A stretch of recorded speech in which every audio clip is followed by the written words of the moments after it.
নমস্কার, আমি শঙ্কু সাঁতরা রয়েছি ইন্ডি নিউজ 24 থেকে। তবে আপনাদেরকে বিভিন্ন সময় বিভিন্ন ধরনের কাহিনী আপনাদেরকে শোনাই।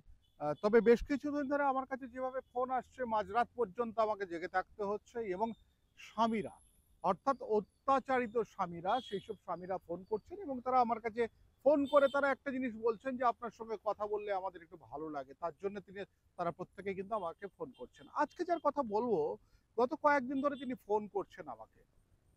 লোকটির দোষ কি, বা সেই স্বামীর কি দোষ? আপনারা যারা শুনছেন, যারা দেখছেন, তারা নিঃসন্দেহে একবার করে ভাববেন। ভদ্রলোক একজন স্কুল শিক্ষক। স্ত্রীর সঙ্গে বেশ কিছুদিন ধরেই তার একটা দূরত্ব তৈরি হয়েছে। সেই দূরত্ব কিন্তু এই লোকটি কোনোভাবে দূরত্ব তৈরি করেননি। হঠাৎ করে স্ত্রী কি করলেন, বেশ মানে গত দুর্গাপুজোর আগে বাপের বাড়ি চলে গেলেন। একটি ছেলে রয়েছে, 5 থেকে 6 বছরের একটি ছেলে রয়েছে, তাকে নিয়ে বাপের বাড়ি চলে গেলেন। অর্থাৎ স্বামীর বাড়ি, অর্থাৎ মহিলার শ্বশুর বাড়ি থেকে তার বাড়ি 12 কিলোমিটার থেকে 13 কিলোমিটার দূরে। সেখানে তিনি চলে গেলেন। এই যে তিনি কেন গেলেন এবং তিনি সেখানে গিয়ে থাকা শুরু করলেন এবং তার স্বামীকে, অর্থাৎ স্কুল শিক্ষক স্বামীকে তিনি বলা শুরু করলেন যে তুমি আমার বাবার বাড়ির কাছে চলে এসো, এখানে জায়গা রয়েছে, সেই জায়গাটা কিনে এখানে আমরা ঘর তৈরি করি।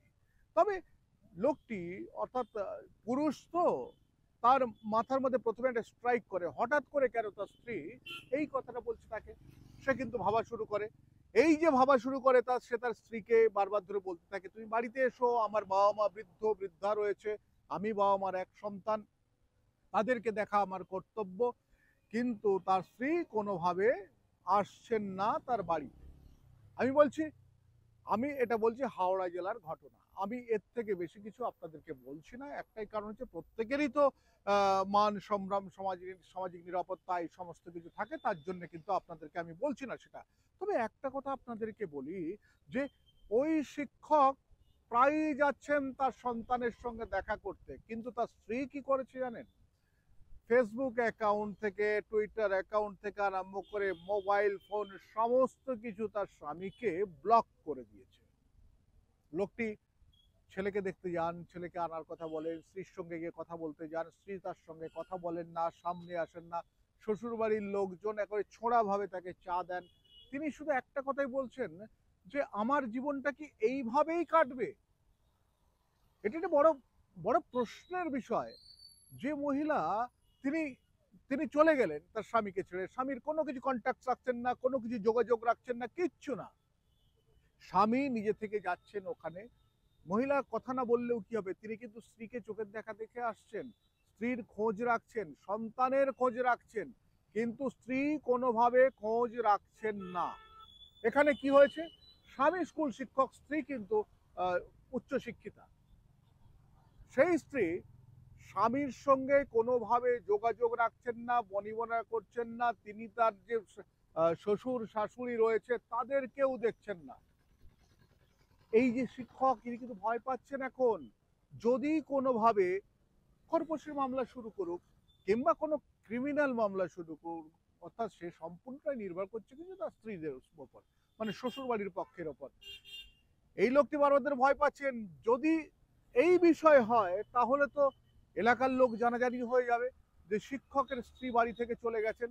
ওই স্ত্রী তখন যা বলবেন, তাহলে কিন্তু শিক্ষকের পাড়া প্রতিবেশী হয়তো বিশ্বাস করবেন, নয়তো করবেন না, কিন্তু সামাজিক যে মান সম্মান, সেটা তো নষ্ট হবে। বলুন তো, এই লোকটি কি করবেন শেষ পর্যন্ত? তার স্ত্রী, তিনি সন্দেহ করছেন তার স্ত্রীর অন্য কোথাও কি কোনো সম্পর্ক রয়েছে। ফলে ভাবুন তো, একটা জৈবিক মানুষ, যার দেহে চাওয়া পাওয়া সমস্ত কিছু রয়েছে, সেই স্ত্রী তার স্বামীর সঙ্গে কোনো যোগাযোগ রাখেন না, স্বামীর মুখ দেখেন না, খোঁজ রাখেন না, ফোনটাও ব্লক করে দিয়েছে। কাকে নিয়ে বাঁচছে? এটা কি সেই আমরা অভাগী স্বর্গের গল্প পড়ছি? সেই অভাগীর স্বর্গ? মানে এগুলো বোঝা বড় মুশকিল। তবে ভবিষ্যতে কি হতে পারে? দেখুন, সবচেয়ে বড় কথা হচ্ছে শিক্ষক যেটা বলছিলেন, তিনি যতটুকু পারেন তার ছেলের হাতে দিয়ে আসেন, খাবার থেকে আরম্ভ করে, টাকা থেকে আরম্ভ করে তিনি দিয়ে আসেন। কিন্তু তার স্ত্রী তার কাছে এখনো পর্যন্ত কোনো ডিমান্ড করেনি, অর্থাৎ কোনো টাকা পয়সার ডিমান্ড করেনি, সমস্ত কিছু দিক থেকে, সাইকোলজিক্যাল দিক থেকে। তাহলে কি হতে চলেছে? তিনি ভয় পাচ্ছেন। আজকাল বিভিন্ন ধরনের ঘটনা ঘটছে যে স্ত্রীরা স্ত্রীরা অর্থাৎ বৌমা শ্বশুরের বিরুদ্ধে এমন একটি অভিযোগ তুলছে, যেই অভিযোগে শ্বশুরের আত্মহত্যা করার মতো সমান হয়ে যাচ্ছে। যেখানে দেখা যাচ্ছে সে গিটারের তারের মতো এই মহিলারা, বেশ কিছু মহিলারা রয়েছে, তারা স্বামীর বিরুদ্ধে যখন অভিযোগ জানাতে যান, প্রথম নিচ থেকে ওপর পর্যন্ত সুর খোঁজেন যে কোথায় গেলে সুরটা ঠিক বাজবে। ঠিক সেই রকম ভাবে একটার পর একটা ভাবতে থাকেন কি হবে। টাকা পয়সা চাননি, ঠিক আছে, কোনো কিছু চাননি, তাও ঠিক আছে, কিন্তু ভবিষ্যৎটা হবে কি? তাহলে কি এই পুরুষ মানুষটি, অর্থাৎ এই শিক্ষকের জীবনটা এই রকম কাটবে? তিনি ভয় পাচ্ছেন যে বাবা মা বৃদ্ধা হয়েছেন, তাকে স্কুলে যেতে হয়, তাকে বাড়ির বাইরে কাজে যেতে হয়, তাদের দেখবেন কে? তিনি ভয় পাচ্ছেন, শঙ্কিত হচ্ছেন। তিনি বারে বারে বলছেন তার, অর্থাৎ সেই লোকটির পরিবার আবার ঠিক হবে তো? সেই লোকটি বারবার ধরে বলছেন যে তিনি মাঝে মাঝে ভাবছেন যে তিনি তার শ্বশুরবাড়ির কাছে গিয়ে আবার একটি ঘর করবেন, সেখানে থাকবেন, স্ত্রী পুত্র নিয়ে থাকবেন, কিন্তু স্ত্রী কি থাকবেন তার সঙ্গে? সেই গ্যারান্টি করে দেবে? অর্থাৎ এইভাবে যেখানে তো এই একটা পরিবেশ তৈরি হয়েছে, ভাবুন তো, এই লোকটিকে, অর্থাৎ এই শিক্ষককে যদি তার বাবা মাকে ছেড়ে চলে যেতে হয় স্ত্রীর বাপের বাড়ির কাছে, সেখানে গিয়ে ঘর করতে হয়, তাহলে তার বাবা মা কি দোষ করেছিল এই সন্তানটিকে জন্ম দিয়ে?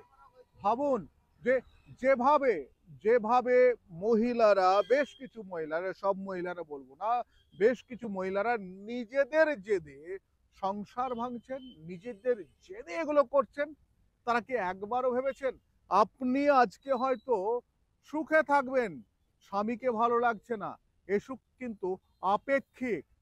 আমার অভিজ্ঞতা দিয়ে বলছি, এই সুখ আপেক্ষিক, খুবই আপেক্ষিক। তবে শিক্ষক, অর্থাৎ সেই পুরুষটির জীবন, তার বাবা মায়ের দৈনিক জীবন এখন কিন্তু খুব দুর্বিষহ হয়ে পড়েছে। বাবা মা খুব বৃদ্ধা, তারা নাতির জন্য বারবার ধরে কেঁদে ওঠেন। তবে যে মহিলা সমস্ত কিছু ব্লক করে দিয়েছেন, যে বধূর বাবা মা জেনেও সব চুপচাপ করে বসে রয়েছেন, তাদেরকে কি বলবেন? তাদেরকে বলবেন, আমার ভাষায় বলবো, ভামের মতো কাজ করছে। তবে এই ধরনের নানা কাহিনী আপনাদের কাছে বিভিন্ন সময় নিয়ে আসবো। আমি শঙ্কু রয়েছে আপনাদের সঙ্গে।